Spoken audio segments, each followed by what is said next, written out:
Well, hey there, you're on the internet, I have some free time, and welcome to the Triple N Network, where all you newbie nib nerds can find all the news you'll need. Let's look at an ink today, shall we? Now, today's ink, I have in sample form. It's by the brand MonteVerde. Blue. Complex name, right? Yeah, honestly, the reason why I even bought this sample was because this was about a year ago, and I was about to move into an apartment in Rome in Nuovo Monteverde, which is a neighborhood. Yeah, so I was like, okay, I'll try it, but then I didn't try it till I got back. Now, I am not one of those people who's like a label hound. I don't like expensive things just because they're expensive. There's nothing I love more than something cheap that just works. Fantastic. So the reason why I had been avoiding the MonteVerde brand was because every time I looked at the samples, I was just kind of like, meh, you know, like not thrilled. There wasn't anything super exciting about the colors. If you've seen my review of MonteVerde Blue Black, you'll understand why I was hesitant to try any more after these two. But actually, MonteVerde is kind of known for being more of a like a budget brand, so this is actually a quite decent ink. It's very decent ink. Actually, I don't want to talk about MonteVerde Blue Black, but MonteVerde Blue, quite decent ink. Now, the two pens I used it in, this felt appropriate, is a MonteVerde Impressa with a 1.1 nib, and this Platinum Preppy, which was actually the first pen I put it in, and that was probably a good, like, 9 months ago. And let's see. Oh yeah, there we go. Yeah, it just goes. So yeah, and this is a Preppy. It's a Japanese manufactured pen, and this is their fine, not their extra fine, but their fine. And Preppies are known for being a bit dry, and Japanese pens are known for being a bit fine. So the fact that, oh, I'm almost out. But yeah, the fact that it just goes. Now, the thing is, this is pretty much the only thing that I can say about this ink is it's not quite nice, is the color does not wow me. But that kind of makes sense. This is their, you know, blue. It's their standard blue, which is why it looks exactly like Schaefer's standard blue. And where is it? Mont Blanc's standard blue. And Waterman's standard blue. I mean, it's just that's one of the reasons why I don't like these major brands' standard blue, is because they all look exactly freaking the same. So yeah, but a couple of other things that were curiously similar as well was Noodler's Polar Blue and Private Reserve's Invincible Blue. Now, Invincible Blue has some hints of purple in it in the darkest parts, and I'm pretty sure it's one of those aggressive permanent inks, but yeah. Anyways, color just didn't wow me, but considering that's the only thing that didn't wow me about it, not bad, right? Now, here's the chromatography, which actually kind of surprised me, because you can very distinctly see the dot where it was initially put, and you can see that it's fighting the water trying to push it up. Now here I let it dry, where you can most certainly see the difference. Look at how dark that dot got, and look at how dark it is trying to get pushed up. This ink does not want to go quietly into the night. But yeah, so paper test. Top down in density Clairefontaine 90 grams per square meter. I'll let you get a good look at that. Yep. Now, here's the thing. And I say it here. I took out these pens and got ready to test them, and then I left them for 2 hours. So the ink dried on the nib for a little bit, and so you're going to see a teeny bit of smearing in a few places, but that's literally because I was writing, and then I put my hand on the paper to like continue down, and so that's human error. I will admit to that. That was me being an idiot. But yeah, so the fine took 9 seconds to dry, and the 1.1 took 23. Now, admittedly, that is kind of long, but this is very dense paper, and yeah, I mean, it's a 1.1 stub. I mean, but still, for such a fine nib, you'd kind of expect a little bit quicker, but honestly, I'll take it. And as you can see, there is some shading. You see it even here in the fine nib. You see it in, like, all throughout the writing. It's a very pleasant, simple shade of blue. Yeah, you can see me putting my fingers and stuff. Oy. But yeah, there's no bleed, no feather, no spread, no echo, no sheen. All very well behaved in that regard. And it tried to resist water. It did make a little bit of a mess, but actually the camera's lightening that up a bit. Even in this extra fine, if you absolutely had to recover that, you could. You just have to look through the haze. So that's actually kind of nice. Next up is Rhodia, 80 grams per square meter. Where again, you get some very lovely shading. It's quite nice. And again, I put my finger in it. So, but yeah, that was human error. That's on me. I'll cop to that. But yeah, the fine took 8 seconds to dry. The 1.1 stub took 23. It's a very nice shade of blue. You even get like a tiny bit of a halo effect. You don't get any sheen on here, but there's no bleed, no feather, no spread, no echo, no sheen.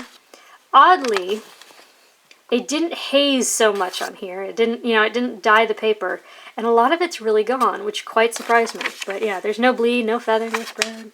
All good. Next up is Tomoe River Paper, which is known for bringing out shading and sheen if it's there, and it is there. I don't know if I'll be able to get it on camera, but it's right around the wettest parts. You see that? A little bit of red.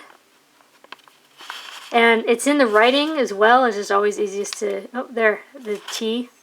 Right here. See that? I'm not getting in the light right. But anyways, there's a little bit of red sheen.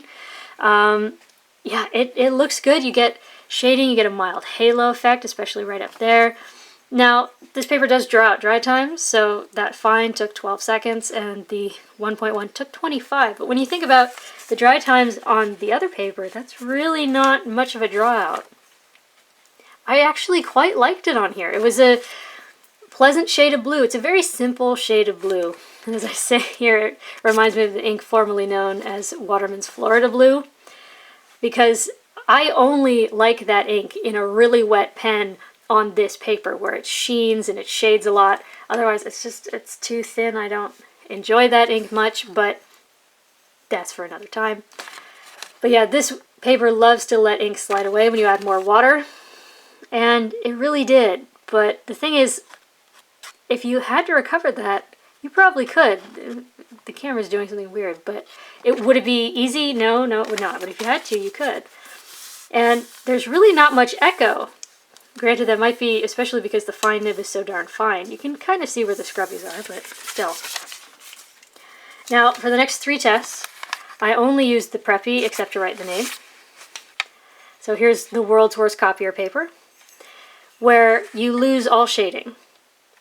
So there's that. But it's still very clear. I mean, it's definitely blue. You know, it's not like Diamine Sapphire, which actually starts to look kind of purple on an absorbent paper.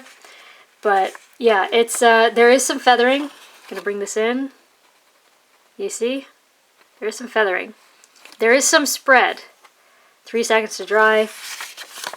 And there is some near bleed. Or maybe it's just very extreme show through. But it's all throughout. So it's not great in that regard. And again, this is a Japanese fine. It's a Preppy, which are generally fairly dry writing. If I had to give this ink a flow, I'd probably say... Ooh, I just knocked the camera. I apologize. If I had to give this ink a flow, I'd say it's probably 5.5 or a 6. It's just slightly wet. But, I mean, that's good for something like a Preppy. Now, here's something. Now, this paper is absorbent, which means it sucks the ink in, which also makes it harder to wash out. So, I hope this comes through on camera. This is very nearly as dark as the regular writing. It did feather and explode a bit, but it's very clear. It's very there. If you had to recover this, you absolutely could. Wouldn't even be that hard. Next up is Mead Notebook Paper, where again, you lose shading. And again, it took 3 seconds to dry, but I'm going to bring this in because I kind of want you to see this. You don't get any feathering. It's not even all that woolly looking. Yeah, no feathering. And there's not even that much spread. I mean, when you look at how much it's spread on the copier paper, you realize that this didn't even spread at all. And it didn't bleed, which is saying something, because this paper is physically thinner than the 20-pound paper. Is there a bit of show through? Yeah, especially in the scrubby, but there's no bleed. So if you want a cheap, simple blue ink that'll do well in a cheap, simple pen like this, and you have to use cheap, simple paper, this is a great combo, this right here. If you're a student, this right here would do you quite fine. So yeah, this was where it really impressed me. I mean, it behaved pretty much as well on this paper as a lot of inks do on premium paper. You just gotta find the right combo. And this, great combo, especially for students, especially for beginners. I mean, this paper can be found anywhere. This is a $3 pen. You know, think about it. Also, this paper, since it's slightly absorbent, it sucks the ink in and makes it harder to wash out. You can see that it did. This is actually, it's not feathering. It acted like chromatography paper. It started to like pull the ink. But it didn't feather and explode that much, except down here at the edge. So yeah, not bad, right? Now, here's Moleskine paper, which I hate because it hates ink. Here we have a problem. Now, it took 6 seconds to dry, which I can't explain, because if you look at this, you can see that it definitely soaked into the paper, because it took on that wet wool texture. I'm going to bring this in close, because hopefully you'll see this. See these feathers? You got V and the O and the N and the R and the E and the R and the D and the E. You get feathers, which is unfortunate. But yeah, there's not a ton of spread. There's a little bit, but there's also tiny spots of near bleed. And honestly, after seeing what it can do on this cheap paper, I mean, this is the stuff they give you in school. I mean, this is the stuff you buy in pharmacies. Mead is seriously budget paper. This Moleskine paper, do you have any idea how much these things cost, considering what you're getting? This is why I get really mad about this paper. I'm stopping now before I go off on a rant. This ink did not play well with this paper, and considering this is already a quite fine nib, with what sort of already forces a moderate flow on what would be a slightly wet ink, the fact that you get these results means that this ink don't play well with this paper. So, and again, this paper hates ink, it hates water, so together you just get this explodey, feathery mess. Ugh. Yeah, so there you go. There's MonteVerde Blue. It impressed me. It really did. I had fairly low expectations because I haven't heard much in favor of this brand, and I didn't like the swatches that I saw, but honestly, if you like, Schaefer Blue, or Mont Blanc's Royal Blue, or Waterman's Serenity Blue,